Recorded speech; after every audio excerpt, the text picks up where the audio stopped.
Welcome to Development Economics. This is lecture 7.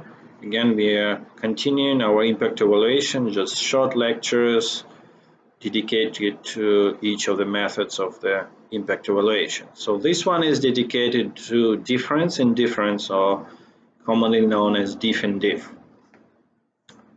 This method, same, used as when RCT basically was quite costly to establish in the beginning, or it's quite so. The Diff-in-diif is used for quite long-term programs to evaluate the impact of programs after many years, and that's one of the most famous works in this using this method was by Duflo, a French economist working in MIT, I believe, about how construction of schools in, again, poor areas impact the wage of the kids after they graduate and when they become adults. So of course you can imagine, they construct a school, then child go to school, then after 10 years they graduate and they probably get some experience.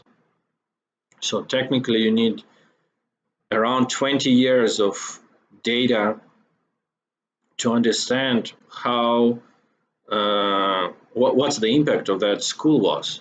So RCT, the basic method, how you're gonna keep track for 20 years of people that like directly having them as control group and establishing that's quite impossible. However, the Diff-in-diif kind of follow the same logic. So what you try to do is again to construct, now in this case you kind of construct the treated also, not that specifically by name, it's gonna you're not keeping track of all the time of them, you just try to get one point, in the past before children went to school, so you kind of capture, okay, this child A went to school, child B, same age, didn't go to school or lived in another district. So, and then you try to get the data. So you don't need to actually track all the time. You just get the data, let's say, and then they went to the first grade. One child A went, child B didn't go. And then after 20 years, so 25, 30, after a long period of time, you capture the same people and just check their wage. And you take the difference. So why it's called Diff-in-diif? You take difference, first you take a difference of the treated. So you take in the formal setting, you take the result for the treated minus the result, the situation or the outcome of the characteristic for treated before the treatment. So you take treated minus treated but before. So let's say you take treated after the treatment minus treated before the treatment. That's one difference.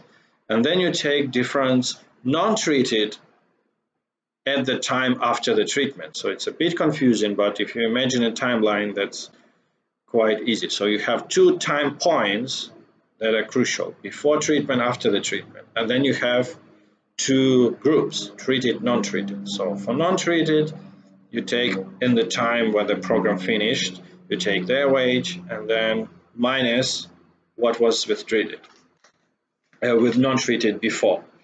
And again, you try to select such group of control, and basically you work with control, that they were very close to treated in the beginning. So before the program, you try to capture people that are close. But in Diff-in-diif, it is also possible that they're different in the beginning. If you don't have enough data, that's fine. You can capture the difference, so that expands your opportunities compared again to RCT and other methods.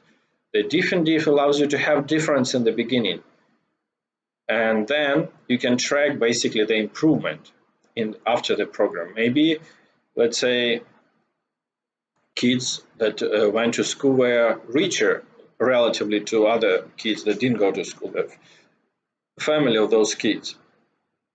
So there was some income gap in the beginning, but after the program, the poor stayed, like they improved a little bit, but those who went to school, they, let's say, double their household income, including the parents, for example. They start helping parents, so altogether the income significantly increased. That's the result of the positive impact of the program. So that's basically the Diff-in-diif. Again, there is a crucial assumption that the difference between, as you can imagine, this improvement was caused by the program. And this is, this result that you estimate, that will be only true if there is nothing else that differs those two groups again, control and treated. You try to select them in all the methods in a way that they're closely as possible to each other, with the only exception it being the program.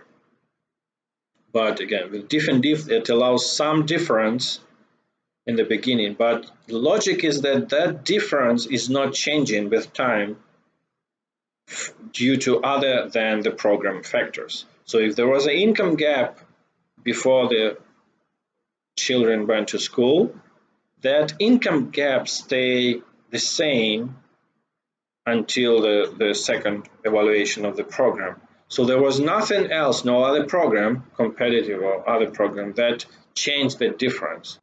And of course, you can imagine in real life, not that easy. You can't keep track of all the programs and all the opportunities emerge. But that really helps to, in some points, again, looking backwards, especially, if you are interested in some particular region or particular program, you can combine some data and try to use this method, looking back and see, for example, you see why South Korea is successful and Philippines are not that successful. So even though they're kind of same region, have good relationship with the United States and have some investment, but South Korea became more successful. So you can go back in time, try to find at least what programs or what factors do you think are important, try to figure out the difference in the beginning, track those factors and estimate the difference at the end, and take difference and then again difference. So you take the difference in time and then difference between characteristics. That's why it's a Diff-in-diif. So, well, hopefully it's clear. Again, you check Wikipedia. The links are in your syllabus for each of the methods. So not just the lecture gives you the basic overview, but also check the wiki links as well. Good luck.